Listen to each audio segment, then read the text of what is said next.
Doctor Zulfiqar Ali ചേരുന്നുണ്ട്. Doctor, ഗുരുതര വിഷയമാണ്. അതായത് ഡോക്ടേഴ്സ് കൺസൾട്ട് ചെയ്യാതെ ഇല്ലെങ്കിൽ പ്രിസ്ക്രിപ്ഷൻ പോലും ഇല്ലാതെ ഏത് മരുന്നും നമുക്ക് അത്ര സുലഭമായി ലഭിക്കുന്നു ഓൺലൈനിലൂടെ എന്നുള്ളത് വലിയ രീതിയിൽ, അതായത് ഒരു തരത്തിൽ നോക്കുമ്പോൾ ഈ ഓൺലൈൻ സംവിധാനമൊക്കെ നമുക്ക് പല രീതിയിൽ പ്രയോജനപ്പെടുന്നതാണ്. മരുന്നുകളുടെ കാര്യമാണെങ്കിലും ഒക്കെ തന്നെ ശരിയാണ്. പക്ഷേ അത് പ്രിസ്ക്രിപ്ഷൻ ഇല്ലാതെയാണ് കിട്ടുന്നത്. അത് എന്ത് മരുന്നും നമുക്ക് എത്ര അളവിലും വാങ്ങാം എന്നൊക്കെയുള്ളത് എത്രത്തോളം ഗുരുതരമായ പ്രശ്നമാണ്. അതുണ്ടാക്കാവുന്ന പ്രത്യാഘാതങ്ങൾ എന്തൊക്കെയാണ്? വളരെ ഗൗരവമേറിയ ഒരു വിഷയമാണ് ഇവിടെ ചർച്ചയ്ക്ക് വന്നിട്ടുള്ളത്.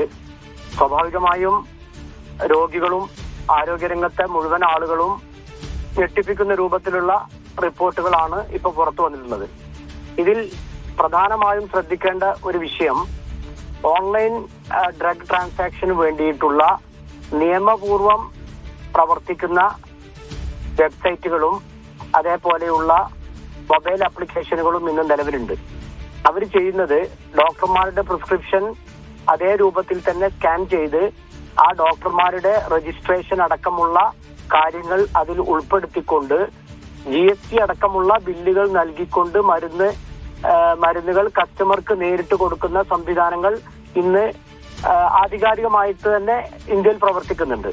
അതുകൊണ്ട് തന്നെ പല രോഗികൾക്കും വലിയ വിലയുള്ള മരുന്നുകൾ പലപ്പോഴും ഹോൾസെയിൽ റേറ്റിലൊക്കെ ലഭിക്കുന്നു എന്നത്, പ്രത്യേകിച്ച് ക്രോണിക് ഡിസീസസ്, ഈ കിഡ്നി സംബന്ധമായ ട്രാൻസ്പ്ലാന്റ് സംബന്ധമായ മരുന്നുകൾ കഴിക്കുന്ന പല ആളുകളും ഇത്തരത്തിൽ ഇവരുടെ ഡിസ്ട്രിബ്യൂട്ടർമാരുടെ ഇടയിലല്ലാതെ തന്നെ ഇത് ചെയ്യുന്ന രൂപമുണ്ട്.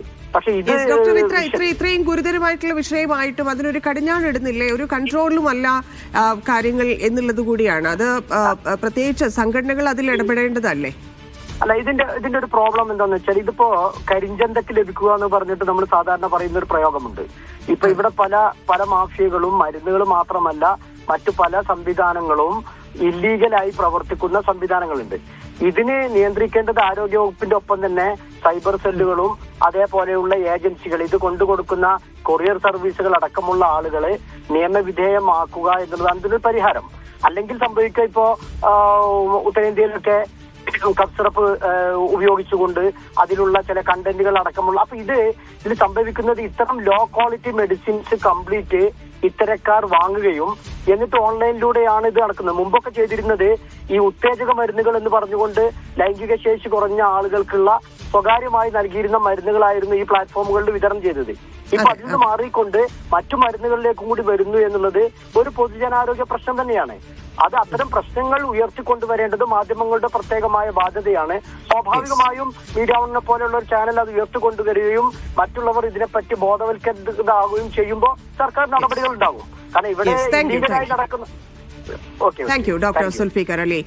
യെസ്, ഇപ്പോൾ നമ്മളോടൊപ്പം മെഡിക്കൽ ഡിസ്ട്രിബ്യൂട്ടർ ഹക്കീം CK കൂടി ചേരുന്നുണ്ട്. ശ്രീ ഹക്കീം, ഇവിടെ നടക്കുന്നത് നമുക്കറിയാം. ഈ പറയുന്ന കരിഞ്ചന്ത ഇല്ലെങ്കിൽ ഓൺലൈനിൽ നമുക്ക് ഇത്രയധികം മരുന്നുകൾ ലഭിക്കുന്നു എന്നൊക്കെയുള്ളത് വലിയ ഞെട്ടലുണ്ടാക്കുന്ന, ആശങ്കയുണ്ടാക്കുന്ന കാര്യമാണ്. ഇത് ഈ ഡിസ്ട്രിബ്യൂട്ടർ എന്നുള്ള നിലയിൽ താങ്കളുടെ ഇല്ലെങ്കിൽ ആ കമ്പനിയെ ഏതെങ്കിലും രീതിയിൽ ബാധിക്കുന്നുണ്ടോ? ഓൺലൈനിൽ അതും ചീപ്പായിട്ടൊക്കെ മരുന്നുകൾ ലഭിക്കുന്നു, മറ്റ് കമ്പനികളുടേത് എന്നൊക്കെയുള്ളത് എങ്ങനെയാണ് മേഖലയെ ബാധിച്ചിരിക്കുന്നത്?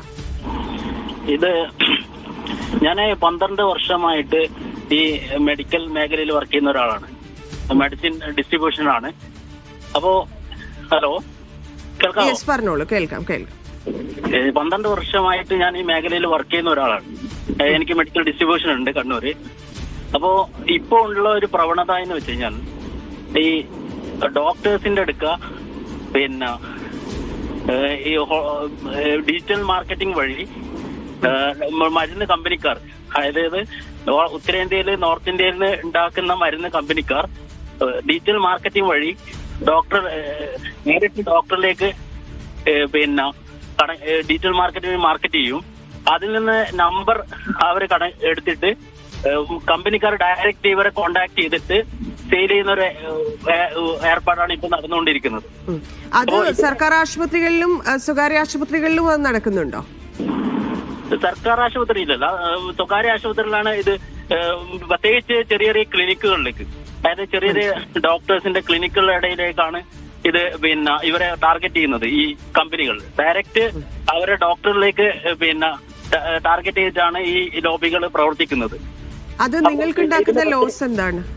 ഇതിന്റെ പ്രശ്നം എന്ന് പറയുന്നത് ഒരു ക്വാളിറ്റി ചെക്കിങ്ങും ഇല്ലാതെ എവിടുന്നോ ഏതോ കുടിൽ വ്യവസായം പോലെ ഉത്തരേന്ത്യയിൽ നിന്ന് ഉണ്ടാക്കുന്ന മരുന്നുകൾ പിന്നെ ഡയറക്റ്റ് ഡോക്ടർമാരിൽ എത്തുകയും അതുവഴി പിന്നെ പേഷ്യന്റിലേക്ക് എത്തുകയാണ്. ഇവിടെ യാതൊരു വിധ ക്വാളിറ്റി ചെക്കിങ്ങുകളോ അതിന് ക്വാളിറ്റി ചെക്കിങ് ചെയ്യാനുള്ള സൗകര്യങ്ങളും ഇല്ല. അത് വകുപ്പിന്റെ ആരോഗ്യ വകുപ്പിന്റെ ഉത്തരവാദിത്തമാണ് പൂർണ്ണമായിട്ടും. എന്തുകൊണ്ട് അത് കൃത്യമായി നടക്കുന്നില്ല എന്നുള്ളത്. ഡ്രഗ് കൺട്രോൾ ഇതിന് ഒരു സംവിധാനമുണ്ട്. സാധാരണ എന്ന് പറഞ്ഞാൽ പിന്നെ ഡ്രഗ് കൺട്രോളർ ഓരോ ജില്ലയിലും അസിസ്റ്റന്റ് ഡ്രഗ് കൺട്രോൾ ഓഫീസുകളുണ്ട്. അവിടെ ഡ്രഗ് ഇൻസ്പെക്ടർമാർ വന്ന് പിന്നെ ഇത് സാമ്പിൾ കളക്ട് ചെയ്ത് ഇത് ചെക്ക് ചെയ്ത് പിന്നെ അതിന്റെ ക്വാളിറ്റി ചെക്കിങ് ഉറപ്പുവരുത്തേണ്ടതാണ്. എല്ലാ മരുന്നുകളും വരുമ്പോൾ ക്വാളിറ്റി ചെക്ക് ഉറപ്പുവരുത്തേണ്ടതാണ്. പക്ഷെ ഇങ്ങനെ ഡയറക്റ്റ് ഡോക്ടർമാരിൽ എത്തുമ്പോൾ പിന്നെ ഉണ്ടാകുന്ന പ്രശ്നം എന്ന് പറഞ്ഞാൽ ഈ ക്വാളിറ്റി ചെക്കിങ്ങുള്ള അവസരം അവർക്ക് ലഭിക്കുന്നില്ല.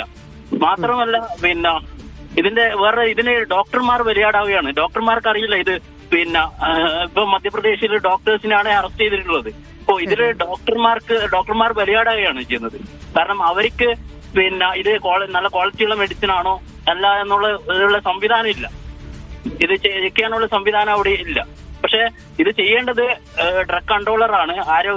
ആരോഗ്യ വകുപ്പിന് കീഴിലുള്ള ഡ്രഗ് കൺട്രോൾ ഡിപ്പാർട്ട്മെന്റ് ആണ് ഇതിന് ഇടപെടേണ്ടത്. അതായത് അവരൊരു ലിസ്റ്റ് ഈ കമ്പനീസിനെ ലിസ്റ്റ് ചെയ്യണം. ഇപ്പൊ നിങ്ങളുടെ ഇപ്പൊ CK ഫാർമ ഉൾപ്പെടെയുള്ള കമ്പനീസ് ഏതൊക്കെയാണോ ഡിസ്ട്രിബ്യൂട്ട് ചെയ്യുന്നത് ആ കമ്പനീസിനെ ലിസ്റ്റ് ചെയ്തിട്ട് ഈ ആശുപത്രികളിലും ഡോക്ടേഴ്സിനും കൊടുക്കുക എന്നുള്ള മിനിമം കാര്യം പോലും അവർ ചെയ്യുന്നില്ല എന്നുള്ളതാണ്.